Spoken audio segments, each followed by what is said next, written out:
today's topic is motherhood. What is motherhood like? Is postpartum depression, or what I'd like to say, blues, real? What's it been like for me the past 4 weeks? Don't you want to know? Well, I'm going to tell you, okay? First things first, postpartum blues is a real thing. I didn't know it was real. I thought it was just something that mothers made up to make excuses for their life or how their parenting is going. But it is a real deal thing. It's like your body has just been pumping these hormones for the last 9 months, and all of a sudden it's like whoosh, gone. And then on top of it, because I planned a natural birth and I wanted those special love cocktails they say that you have when you deliver your baby through the vaginal canal and then you rest her on your chest, I wanted that, and I got that completely stripped away from me. And I was I had to deliver my baby through C-section, and it's not a pleasant thing. You're hooked up, you're being cut, there's like 5 people in the room, your husband's right behind you, and you're like, you got your hands out like this, like you're Jesus on the cross, and it's not a fun experience. And so when the baby came out, I didn't really have that physical attachment like my husband had instantly. And because I didn't have that physical attachment, I was trying to fake that I had this attachment, but I didn't. And then I felt guilty about not having it, and that guilt made me even more sad. And I was just like, oh my God, I should be loving my baby more than anything in the world right now. And it just didn't happen.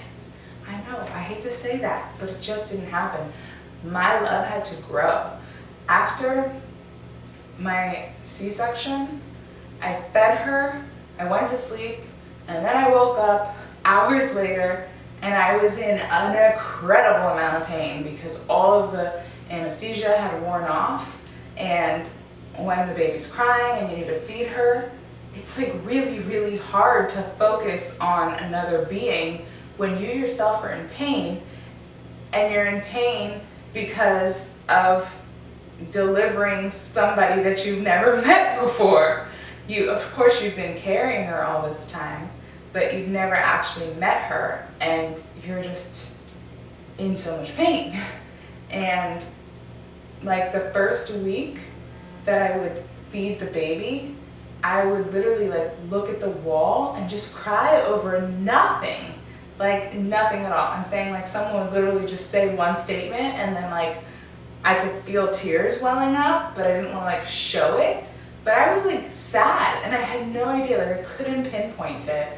And how I handled it was my husband's amazing support system. He always knew when there was something wrong. He would talk to me. It was a great outlet. But it was really hard for me to admit it to myself. It was hard for me to admit to my husband.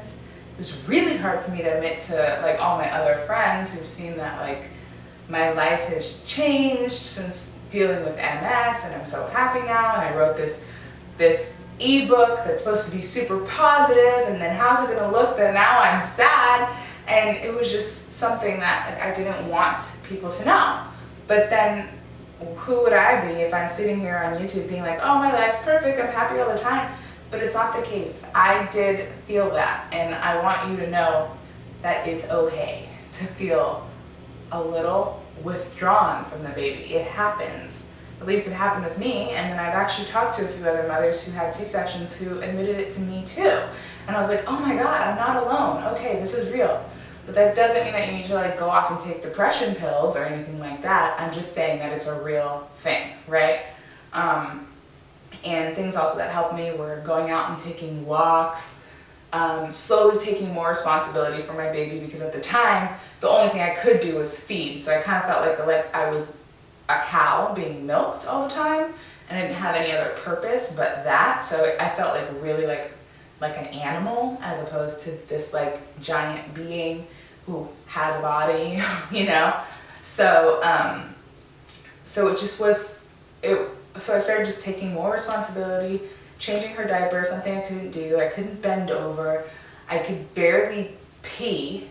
And let's not even talk about number 2, coughing, laughing, anything like that, hurt like hell. And that happened the first week.